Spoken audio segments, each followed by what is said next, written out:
السلام عليكم ورحمة الله وبركاته. ازيكم حبايب قلبي؟ وحشتوني كتير. النهاردة جاية لكم بفكرة جديدة وجميلة قوي وسهلة وبسيطة في نفس الوقت. النهاردة جاية لكم بوصفة شوربة لسان عصفور. الشوربة دي سهلة وجديدة وفكرة حلوة قوي، وعلى فكرة بتوع المحلات بيعملوها. انا شفتها وعرفتها وعجبتني جدا جدا، وقلت لا لازم اعملها معاكم.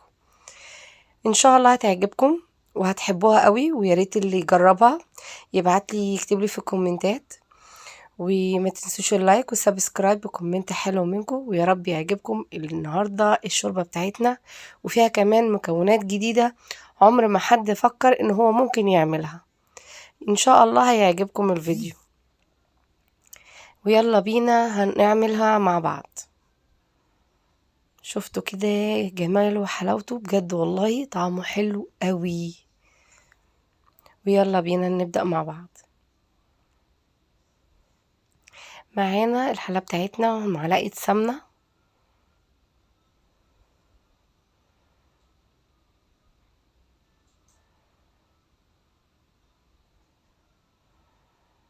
هنسيح السمنة بتاعتنا خالص وننزل عليها باللسان عصفور.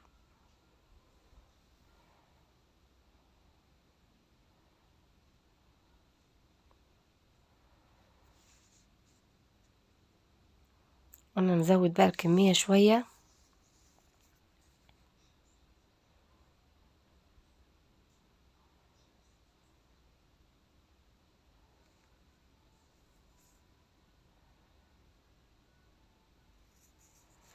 وهنقلبه كويس لحد ما يبقى كل لون واحد.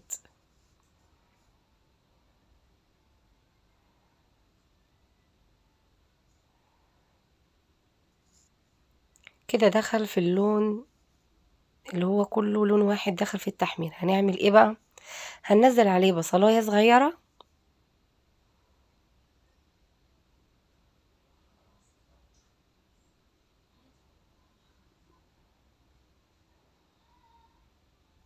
هنشوحها مع اللسان عصفور كده تقلبتين 3 كده مع بعض.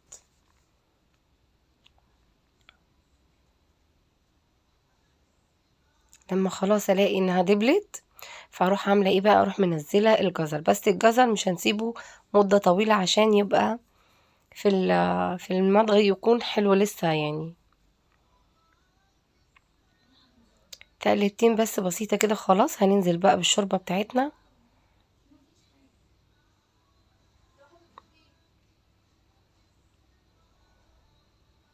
كده بقى ايه، لسان العصفور بتاعنا كده غلي. حطينا معلقه فلفل اسمر والملح بتاعنا والمرقه، كل حاجه انتي بتحبيها.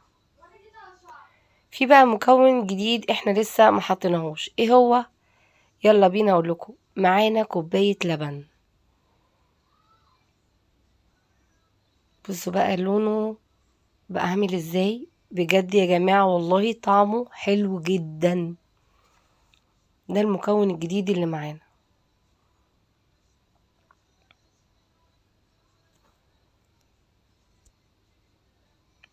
وان شاء الله هيعجبكم قوي قوي قوي.